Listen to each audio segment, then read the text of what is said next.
हर हर महादेव दोस्तों, आपके अपने चैनल मंदिर दर्शनम में आप सभी का स्वागत है। इस वीडियो में हम इंदिरा एकादशी की संपूर्ण जानकारी प्राप्त करेंगे व कथा का भी श्रवण करेंगे। वैदिक पंचांग के अनुसार अश्विन माह के कृष्ण पक्ष की एकादशी को इंदिरा एकादशी के नाम से भी जाना जाता है। यह तिथि भगवान विष्णु को समर्पित है। धार्मिक मान्यता के अनुसार इस व्रत को करने से साधक के सभी पापों से छुटकारा मिलता है, साथ ही जीवन में सुख और समृद्धि बनी रहती है। इस वीडियो में हम एकादशी में किए जाने वाले दान व इंदिरा एकादशी के महत्व की भी चर्चा करेंगे। आइए सबसे पहले जानते हैं इस दिन का हमें प्रारंभ कैसे करना चाहिए। इस दिन सुबह स्नान करने के बाद प्रभु का नाम का ध्यान करना चाहिए। इसके बाद सूर्य देवता को अर्घ्य दें। भगवान विष्णु और माँ लक्ष्मी की पूजा करनी चाहिए। मंत्रों का जाप और विष्णु चालीसा का भी पाठ करना चाहिए। इसके बाद सात्विक भोजन, फल और मिठाई का भोग लगाएं। प्रभु से जीवन में सुख समृद्धि प्राप्ति के लिए प्रार्थना करें और आखिरी में इसका प्रसाद ग्रहण करें।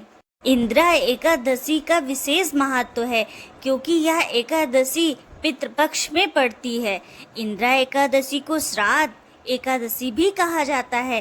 धार्मिक मान्यता है कि इस दिन व्रत करने से और तर्पण करने से जातक के पापों का नाश होता है और उसके पूर्वजों को मोक्ष की प्राप्ति होती है। ऐसा करने से साधक को सुख समृद्धि और शांति भी मिलती है। आइए अब हम इंदिरा एकादशी की कथा का श्रवण करते हैं। इंदिरा एकादशी व्रत महात्म्य। अश्विनी मास कृष्ण पक्ष। मंगलम भगवान विष्णु मंगलम गरुड़ध्वजा मंगलम पुंडरीकाक्षाय मंगलाय तनयो हरि। युधिष्ठिर बोले कि हे कृष्ण, अश्विन मास के कृष्ण पक्ष की एकादशी का नाम क्या है, क्या फल मिलता है और किस देवता का पूजन किया जाता है। भगवान श्री कृष्ण बोले कि हे राजन, अश्विन मास के कृष्ण पक्ष की एकादशी का नाम इंदिरा है। इस दिन भगवान ऋषिकेश का पूजन किया जाता है तथा इस एकादशी का व्रत करने से नीच योनि में गिरे हुए पितरों का उद्धार होता है। अब मैं तुम्हें एक पौराणिक आख्यान सुनाता हूँ, ध्यान से सुनो। सतयुग में महिष्मतीपुरी में इंद्रसेन नाम का एक प्रतापी राजा राज करता था। वह धार्मिक प्रवृत्ति का था। उसकी यश कीर्ति चारों दिशाओं में फैली थी। एक समय वह अपने दरबार में दरबारियों के साथ विराजमान था। तभी आकाश मार्ग से उतरकर देव ऋषि नारद उनके समस्त उपस्थित हुए। राजा ने उनका सत्कार किया तथा योग्य पूछा। तब देव ऋषि नारद बोले कि हे राजन, मैं तुम्हें एक आश्चर्यजनक बात बताने आया हूँ। एक बार मैं यमलोक गया था। वहाँ यमराज ने आसन से उठकर मेरा श्रद्धा भक्ति से सत्कार किया और अर्घ्य देकर आसन दिया। वहाँ मैंने तुम्हारे पिता को भी देखा था। उन्होंने तुम्हारे लिए एक संदेश भेजा है, उसे ध्यान से सुनो। उन्होंने कहा है कि उनका एकादशी का व्रत भंग हो जाने के कारण उन्हें यमलोक में वास करना पड़ा है।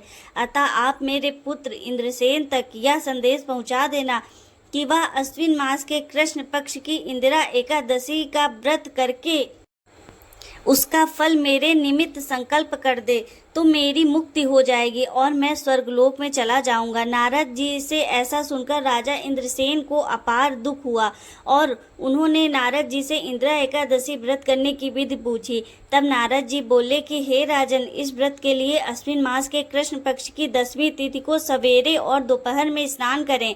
उस समय जल से निकलकर भक्ति भाव से पितरों का श्राद्ध करें। एक समय भोजन करें और रात्रि में भूमि पर शयन करें। अगले दिन अर्थात एकादशी के दिन सवेरे दातून करने के बाद स्नान करें और फिर भक्ति भाव से व्रत का संकल्प लेते हुए कहें कि आज मैं निराहार रहकर सभी भोगों को त्याग दूंगा, फिर कल ही भोजन करूंगा। संकल्प के पश्चात दोपहर को शालिग्राम के समक्ष श्रद्धा करके गौग्रास दें। फिर धूप दीप नैवेद्य से भगवान ऋषिकेश का पूजन करें और रात्रि में जागरण करें। नारद जी बोले कि अगले दिन द्वादशी तिथि को ब्राह्मणों को भोजन कराएं, फिर कुटुंबी जनों के साथ स्वयं भोजन करें। इंदिरा एकादशी का यह व्रत आलस से त्याग कर करने से निश्चय ही तुम्हारे पिता को वैकुंठवास मिलेगा। ऐसा कहकर नारद जी अंतर्ध्यान हो गए। तब राजा ने इंद्रसेन ने कुटुंबी जनों के साथ वह व्रत किया और संकल्प पिता के निमित्त छोड़ दिया।